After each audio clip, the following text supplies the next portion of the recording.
जय श्री कृष्ण दोस्तों। श्री कृष्ण कहते हैं कि हम जीवन में जो भी करते हैं खुशी पाने के लिए करते हैं, लेकिन दुर्भाग्य से खुश रहना काफी मुश्किल काम लगता है। हमें लगता है कि खुश रहने के लिए कुछ खास तरह के हालात होने चाहिए, तभी हम खुश रह सकते हैं, लेकिन ऐसा नहीं है। सद्गुरु बता रहे हैं कुछ आसान से नुस्खे जिन्हें अपनाकर हर हाल में हम खुश रह सकते हैं। जब आप बुनियादी रूप से खुश होते हैं, जब आपको खुश रहने के लिए कुछ करना नहीं पड़ता, तो आपके जीवन के हर आयाम में बदलाव आ जाएगा। आपके अनुभवों में और खुद को व्यक्त करने के तरीकों में बदलाव आ जाएगा। आपको पूरी दुनिया बदली हुई लगेगी। आपका अब कोई निहित स्वार्थ नहीं होगा, क्योंकि चाहे आप कुछ करें या न करें, चाहे आपको कुछ मिले या न मिले, चाहे कुछ हो या न हो, आप स्वभाव से ही आनंदित होंगे। जब आप अपने स्वभाव से ही खुश होते हैं, तो आप जो भी करेंगे वह बिल्कुल अलग स्तर पर होगा। ध्यान रखें कि खुश रहना आपकी बुनियादी जिम्मेदारी है। किसी इंसान की पहली और सबसे महत्वपूर्ण जिम्मेदारी एक खुशमिजाज प्राणी होने की है। खुश रहना जीवन का चरम पहलू नहीं है, यह जीवन का बुनियादी पहलू है। श्री कृष्ण कहते हैं, अगर आप खुश नहीं हैं, तो आप अपने जीवन में क्या कर सकते हैं? एक बार आप खुश हों, तभी दूसरी महान संभावनाएं खुलती हैं। चाहे आप जो भी करें, आप अपने अंदरूनी गुणों को ही विस्तार देते हैं और जगाते हैं। चाहे आप इस बात को पसंद करें या नहीं, हकीकत यही है। जब तक कि कोई महत्वपूर्ण चीज आपके भीतर घटित नहीं होती, आप दुनिया के लिए कुछ बहुत महत्वपूर्ण नहीं कर सकते। इसलिए अगर आप दुनिया के बारे में चिंतित हैं, तो पहली चीज आपको यह करनी चाहिए कि खुद को एक खुशमिजाज प्राणी में रूपांतरित करें। 2. पहचानें कि खुशी आपकी मूल प्रकृति है। इससे कोई फर्क नहीं पड़ता कि आप अपने जीवन में क्या कर रहे हैं, चाहे वह कारोबार हो, सत्ता, शिक्षा या सेवा। आप ऐसा इसलिए कर रहे हैं क्योंकि आपके भीतर कहीं गहराई में एक भावना है कि इससे आपको खुशी मिलेगी। इस धरती पर हम जो कुछ भी करते हैं वह खुश रहने की इच्छा से करते हैं, क्योंकि यह हमारी मूल प्रकृति है। जब आप बच्चे थे तो आप यूं ही खुश थे, वही आपकी प्रकृति है। खुशी का स्रोत आपके भीतर है। आप उसे हमेशा के लिए एक जीवंत अनुभव बना सकते हैं। 3. चीजों का महत्व पहचानें। आज सुबह क्या आपने देखा कि सूर्य बहुत अद्भुत तरीके से उगा? फूल खिले, कोई सितारा नीचे नहीं गिरा। तारामंडल बहुत अच्छी तरह काम कर रहे हैं। सब कुछ व्यवस्थित है। आज समूचा ब्रह्मांड बहुत बढ़िया तरीके से काम कर रहा है, मगर आपके दिमाग में आया किसी विचार का एक कीड़ा आपको यह मानने पर मजबूर कर देता है कि आज बुरा दिन है। कष्ट मुख्य रूप से इसलिए होता है क्योंकि ज्यादातर इंसान इस जीवन के प्रति सही नजरिया खो बैठे हैं। उनकी मनोवैज्ञानिक प्रक्रिया अस्तित्व की प्रक्रिया से कहीं बड़ी हो गई है, या सीधे सीधे कहें तो आपने अपनी रचना को सृष्टा की सृष्टि से कहीं अधिक महत्वपूर्ण बना दिया है। यह सारी पीड़ा का बुनियादी स्रोत है। हम इस बात की पूरी समझ खो बैठे हैं कि यहां जीवित रहने के क्या मायने हैं। आपके दिमाग में आया कोई विचार या आपके मन की कोई भावना फिलहाल आपके अनुभव की प्रकृति को तय करती है, और यह भी हो सकता है कि आपके विचार और भावना का आपके जीवन की सीमित हकीकत से कोई लेना देना न हो। पूरी सृष्टि बहुत बढ़िया तरीके से घटित हो रही है, मगर सिर्फ एक विचार या भावना सब कुछ नष्ट कर सकती है। 4. मन या दिमाग को उसके असली रूप में देखें। जिसे आप मेरा मन कहते हैं, वह असल में आपका नहीं है। आपका अपना कोई मन नहीं है। कृपया इस पर ध्यान दें।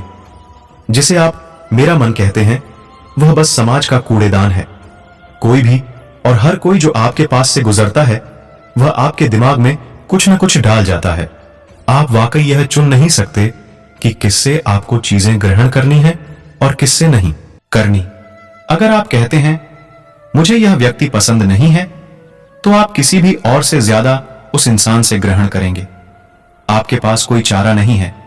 अगर आपको इस बात की जानकारी हो कि उसे ठीक करके कैसे इस्तेमाल करना है, तो यह कूड़ेदान उपयोगी हो सकता है। असर और जानकारी का यह ढेर जो आपने जमा किया है वह सिर्फ दुनिया में जीवित रहने के लिए उपयोगी है। आप कौन हैं इससे उसका कोई संबंध नहीं है। मन से अपने बुनियादी अस्तित्व की ओर बढ़ें। जब हम किसी आध्यात्मिक प्रक्रिया की बात करते हैं तो हम मन से अपने बुनियादी अस्तित्व की ओर जाने की बात करते हैं। जीवन का संबंध इस सृष्टि से है जो यहां मौजूद है। उसे पूरी तरह जानना और उसके असली रूप में उसका अनुभव करना, अपने मन मुताबिक उसे विकृत न करना ही जीवन है। अगर आप अस्तित्व की हकीकत की ओर बढ़ना चाहते हैं तो सरल शब्दों में आपको बस इस बात का ध्यान रखना होगा कि जो आप सोचते हैं वह महत्वपूर्ण नहीं है, जो आप महसूस करते हैं वह महत्वपूर्ण नहीं है। आप जो सोचते हैं उसका हकीकत से कोई लेना देना नहीं है, उसका जीवन के लिए कोई बड़ा महत्व नहीं है। मन बस उन फालतू चीजों में उलझा रहता है जो आपने कहीं और से इकट्ठा किया है। अगर आपको वह महत्वपूर्ण लगता है तो आप कभी उसके परे नहीं देख पाएंगे।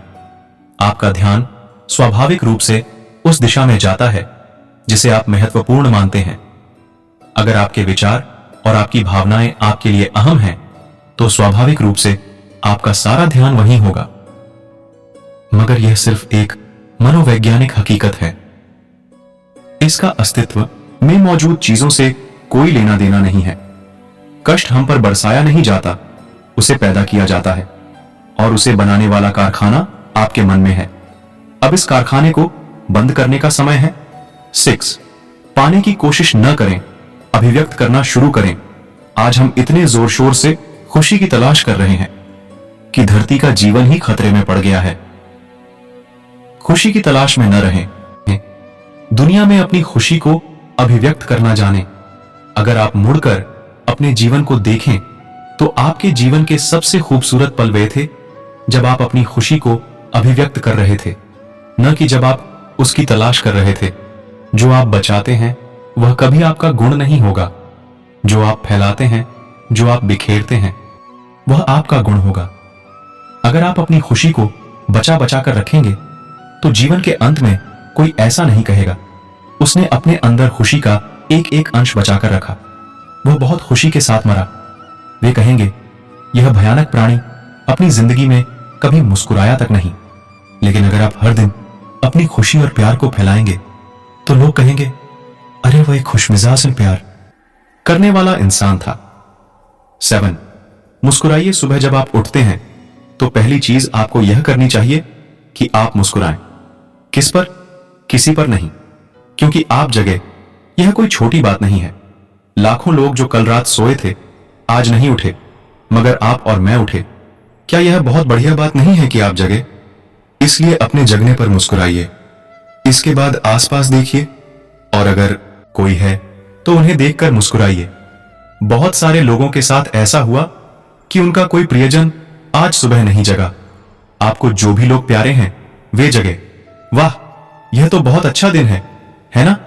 फिर बाहर जाइए और पेड़ों को देखिए, वे भी पिछली रात को नष्ट नहीं हुए। बहुत से लोगों को यह अजीब लग सकता है, मगर आपको इसका महत्व तब पता चलेगा जब आपका कोई प्रियजन सुबह नहीं उठेगा। इसका महत्व जानने के लिए तब तक का इंतजार न करें। यह कोई अजीब या हंसने वाली बात नहीं है। यह सबसे कीमती चीज है कि आप जीवित हैं और जो भी आपके लिए मायने रखता है वह जीवित है। इस दुर्भाग्यपूर्ण रात जब इतने सारे लोग नहीं उठे और कितने सारे लोगों के प्रियजन नहीं उठे, तब आप और आपके प्रियजन उठ पाए। क्या यह शानदार चीज नहीं है? इसका महत्व समझें और कम से कम मुस्कुराएं। कुछ लोगों को प्यार से देखना सीखें। 8 खुद को याद दिलाएं। बहुत से लोगों को यह सब भूलने में बस घंटा भर लगता है और जल्दी ही उनका रेंगने वाला दिमाग किसी को काटने के लिए आतुर हो जाता है। इसलिए हर घंटे खुद को एक खुराक दें। जीवन की अहमियत याद दिलाएं। अगर आप बहुत ही संवेदनहीन हैं तो हर आधे घंटे में खुद को याद दिलाएं। अगर आप भीषण रूप से संवेदनहीन हैं तो खुद को हर 5 मिनट पर याद दिलाएं। अपने आप को याद दिलाने में बस 10 सेकंड लगते हैं। आप इसे बस 2 सेकंड में भी कर सकते हैं। मैं जीवित हूं, तुम जीवित हो। और क्या चाहिए? जो अंदर है उसे बदलें। वर्तमान में आपके जीवन की गुणवत्ता उन कपड़ों से तय नहीं होती जो आप पहनते हैं। वह आपकी शैक्षिक योग्यताओं, आपकी परिवार की स्थिति या आपके बैंक बैलेंस से तय नहीं होती। आपके जीवन की गुणवत्ता इस पर निर्भर करती है कि आप अपने भीतर कितने शांत और खुश हैं। निश्चित रूप से जिसे भोजन नहीं मिलता और जिसके पास जीवित रहने के लिए जरूरी बुनियादी चीजों की कमी है, वह शारीरिक रूप से बहुत कष्ट में होगा। इस पर ध्यान दिए जाने की जरूरत है। ऐसे लोगों के लिए हमें उन बुनियादी चीजों की व्यवस्था करनी होगी, मगर बाकियों के लिए उनकी जरूरतें एक अंतहीन सूची है। श्री कृष्ण कहते हैं, आपको लगता है कि कार चला रहा आदमी सड़क पर पैदल चल रहे आदमी से ज्यादा खुश है? नहीं, आपके पास क्या है उससे यह तय नहीं होता। यह इस पर निर्भर करता है कि वे उस समय कैसा महसूस कर रहे हैं। दूसरों से तुलना करना छोड़ दें। ज्यादातर लोग इसलिए दुखी नहीं होते क्योंकि उनके पास किसी चीज की कमी होती है। वे दुखी इसलिए होते हैं क्योंकि वे खुद की तुलना किसी और से करते हैं। आप एक मोटर बाइक चला रहे हैं, आप किसी को मर्सिडीज चलाते देखते हैं और खुद को दुखी कर लेते हैं। साइकिल पर चलने वाला कोई व्यक्ति आपको मोटर बाइक पर देखता है और यह उसके लिए लिमोसीन है। पैदल चलता कोई व्यक्ति साइकिल को देखकर सोचता है, अरे वाह, अगर मेरे पास सिर्फ यह साइकिल होती तो मैं अपनी जिंदगी में क्या क्या कर लेता। यह एक बेवकूफाना खेल है जो चलता रहता है। जो लोग खुश रहने के लिए बाहरी हालात पर निर्भर रहते हैं, वे कभी अपनी जिंदगी में सच्ची खुशी नहीं महसूस कर पाएंगे। निश्चित रूप से अब समय है कि हम अपने अंदर झांकें और देखें कि हम किस तरह खुशहाली में रह सकते हैं। जीवन के अपने अनुभव से आप साफ साफ देख सकते हैं कि सच्ची खुशी आपको तभी मिलती है जब आपके अंतर्मन में बदलाव आता है। जब आप खुश होने के लिए बाहरी स्थितियों पर निर्भर होते हैं तो आपको समझना चाहिए कि बाहरी हालात कभी भी 100% आपके अनुकूल नहीं होते। जब यह हकीकत है तो कम से कम इस एक इंसान यानी कि आपको उस तरह रहना चाहिए जैसे आप रहना चाहते हैं। अगर आप अपने अंदर उस तरह होते हैं जिस रूप में आप खुद को रखना चाहते हैं तो आप कुदरती तौर पर खुश होंगे। यह कोई ऐसी चीज नहीं है जिसे आपको खोजना पड़े। अगर आप अपनी मूल प्रकृति में वापस चले जाते हैं तो आप सिर्फ खुश ही रहेंगे। हर व्यक्ति चाहता है कि उसका और उसके परिवार का जीवन खुशहाल रहे। इसके लिए वह दिन रात मेहनत करता है, रुपये धन दौलत कमाता है, जीवन में सब कुछ हासिल कर लेता है, कामयाब हो जाता है, लेकिन वह खुशहाल नहीं होता। उसके लिए अब भी वही सवाल रहता है कि वह खुशहाल कैसे हो। जीवन में खुशहाल होने का बहुत ही सीधा और सरल सा मंत्र है।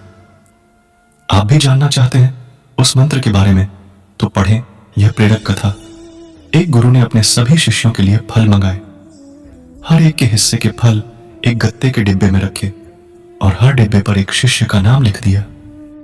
सभी शिष्यों के फलों के डिब्बे तैयार हो गए। अब उन्होंने शिष्यों से कहा, तुम्हारे लिए फल कुटिया के अंदर रखे हैं। सभी लोग अंदर जाकर अपना नाम लिखा डिब्बा ले लो। सभी शिष्य कुटिया के अंदर दौड़ पड़े। उत्साह में एक दूसरे पर ही गिरने लगे। कोई अपने नाम का डिब्बा नहीं खोज पाया क्योंकि अव्यवस्था फैल गई थी। यह देखकर गुरुजी ने शिष्यों को वापस बुलाया और कहा, तुम लोग एक एक करके कुटिया में जाओ और जो भी एक डिब्बा हाथ लगे उठाकर ले आओ और उस पर जिस शिष्य का नाम लिखा हो उसे दे दो। ऐसा करने से 2 मिनट में ही हर शिष्य के हाथ में उसका नाम लिखा फलों का डिब्बा था। अब गुरुजी ने समझाते हुए कहा, जैसे फलों का डिब्बा तुम लोग पहले खोज रहे थे, उसी तरह जीवन में लोग खुशियां खोज रहे होते हैं, लेकिन वह इस तरह नहीं मिलती। जब आप दूसरों को खुशियां देने लगेंगे तो आपको अपनी खुशी अपने आप मिल जाएगी। कथा का सार असली खुशी कुछ पाने से नहीं बल्कि देने से मिलती है। आप खुश होना चाहते हैं तो लोगों को खुशियां दीजिए, वहीं से आपको असली खुशी मिलेगी। दोस्तों, इस वीडियो में बस इतना ही।